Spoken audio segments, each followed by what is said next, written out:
حدیث شریف میں آتا ہے کہ حضرت آدم علیہ السلام کی پیدائش سے لے کر قیامت قائم ہونے تک دجال کے فتنے سے بڑھ کر کوئی فتنہ نہیں ہے۔ اچھا، نیکسٹ جو ہمارا پوائنٹ ہے وہ ہم ڈسکس کریں گے دجال کے ساتھی، یعنی کہ دجال کے ساتھی کون ہوں گے۔ دجال کے پیروکاروں کی اکثریت یہودی عورتوں اور مردوں پر ہوگی، ٹھیک ہے۔ اب یہاں اشکال ہو سکتا ہے کہ یہودیوں کی تعداد اتنی کم ہے تو ان کے بلبوتے پر بلا وہ عالمی حکومت کیسے قائم کرے گا؟ تو اس کا جواب میں کچھ ان الفاظ میں دوں گی: یہودی دھوکہ دے کر اپنے ساتھ صہیونیوں کو ملا لیں گے۔ صہیونی ہر اس شخص کو کہتے ہیں جو یہودی نہ ہو، لیکن یہودی مقاصد مثلاً عالمی دجالی ریاست کے قیام کی تکمیل میں یہود کا اعلی کار بن جائے۔ یہودیوں کے فریب کا شکار عیسائی، ہندو، مسلمان ہوں گے جو دجال کے فتنے سے خود کو محفوظ نہیں رکھ سکیں گے اور اس کے پھندے میں پھنس جائیں گے۔ حدیث شریف میں آتا ہے دجال کے ساتھ اصفہان کے 70,000 یہودی ہوں گے جو ایرانی چادریں اوڑے ہوئے ہوں گے۔ صحیح مسلم 734، روایت انس بن مالک رضی اللہ تعالیٰ عنہ۔ رسول اکرم صلی اللہ علیہ وآلہ وسلم نے دجال کے متعلق کہا: اس کے پاس آگ اور پانی ہوں گے، ٹھیک ہے۔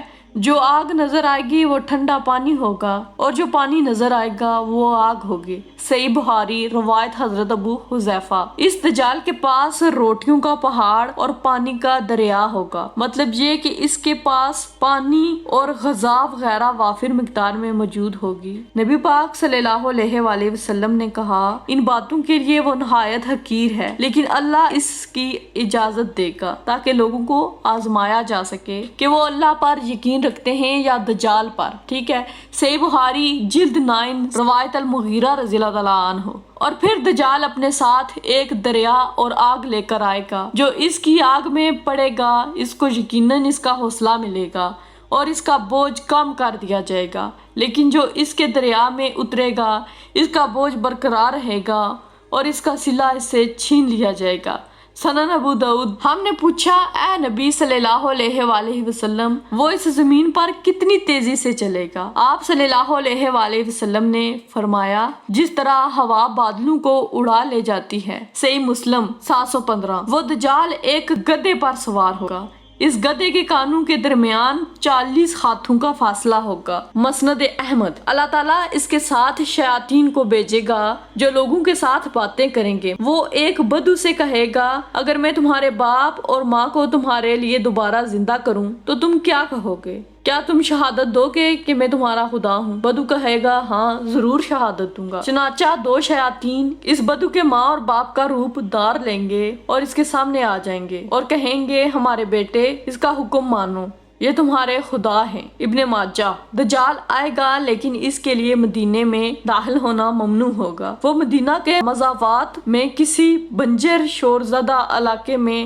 خیمہ زن ہوگا۔ اس دن بہترین آدمی یا بہترین لوگوں میں سے ایک اس کے پاس آئے گا اور کہے گا: میں تصدیق کرتا ہوں کہ تم وہی دجال ہو جس کا حلیہ ہمیں اللہ کے نبی صلی اللہ علیہ وآلہ وسلم نے بتایا تھا۔ دجال لوگوں سے کہے گا: اگر میں اسے قتل کر دوں اور پھر زندہ کر دوں تو کیا تمہیں میرے دعوے میں کوئی شک شبہ رہے گا؟ وہ کہیں گے: نہیں۔ پھر دجال اسے قتل کر دے گا اور پھر اسے دوبارہ زندہ کر دے گا۔ وہ آدمی کہے گا: اب میں تمہاری حقیقت کو پہلے سے زیادہ بہتر جان گیا ہوں۔ دجال کہے گا: میں اسے قتل کرنا چاہتا ہوں لیکن ایسا نہیں ہو سکتا۔ صحیح بخاری۔ ان حدیث کی روشنی میں دجال کی قوتوں کو ایک ایک کر کے دیکھتے ہیں۔ اس کا قبضہ تمام زندگی وسائل، پانی، آگ اور غذا پر ہوگا۔ اس کے پاس بے تحاشا دولت، زمین کے خزانے ہوں گے۔ اس کے دسترس تمام قدرتی وسائل ہوں گے، مثلاً بارش، فصلیں، قحط، خشک سالی، سب کچھ اسی کے اختیار میں ہوگا۔ وہ زمین پر اس طرح چلے گا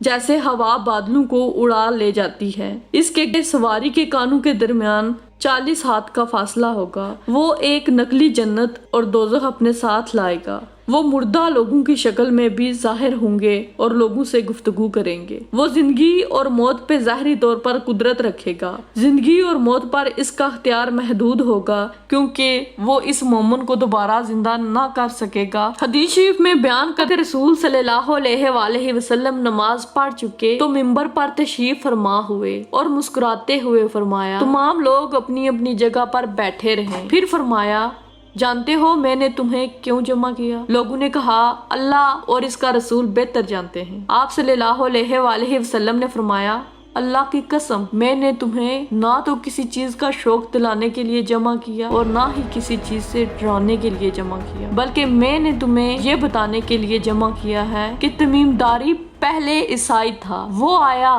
اس نے بیعت کی اور اسلام میں داخل ہو گیا۔ اس نے مجھے ایسا واقعہ سنایا جو ان باتوں سے تعلق رکھتا ہے جو میں تمہیں دجال کے بارے میں بتایا کرتا ہوں۔ اس نے مجھے بتایا کہ وہ لہم اور جزام قبیلے کے 30 آدمیوں کے ہمراہ ایک بحری جہاز میں سمندر کے سفر پر روانہ ہوا۔ سمندر کی لہریں مہینہ بھر انہیں ادھر ادھر دھکیلتی رہیں، یہاں تک کہ وہ ایک جزیرے میں پہنچ گئے۔ اس وقت سورج غروب ہو رہا تھا۔ وہ ایک چھوٹی سی کشتی میں بیٹھ کر جزیرے میں داخل ہوئے۔ جب وہ جزیرے میں داخل ہوئے انہیں ایک جانور ملا جس کے جسم پر بہت سے بال تھے۔ بالوں کی کثرت کی وجہ سے انہیں اس کے آگے پیچھے کا کچھ پتہ نہ چل رہا تھا۔ انہوں نے کہا تیرا ناس ہو تو کیا چیز ہے؟ اس نے کہا میں جساسا ہوں۔ انہوں نے پوچھا یہ جساسا کیا چیز ہے؟ اس نے کہا اے لوگو خانقاہ میں موجود اس آدمی کی طرف جاؤ، وہ تمہاری خبریں سننے کا بڑا تجسس سے انتظار کر رہا ہے۔ بیان کرنے والا بتاتا ہے کہ جب اس نے آدمی کا ہم سے ذکر کیا تو ہمیں خوف لاحق ہوا کہ یہ جانور شیطان نہ ہو، پھر ہم تیزی سے چلے اور خانقاہ میں داخل ہو گئے۔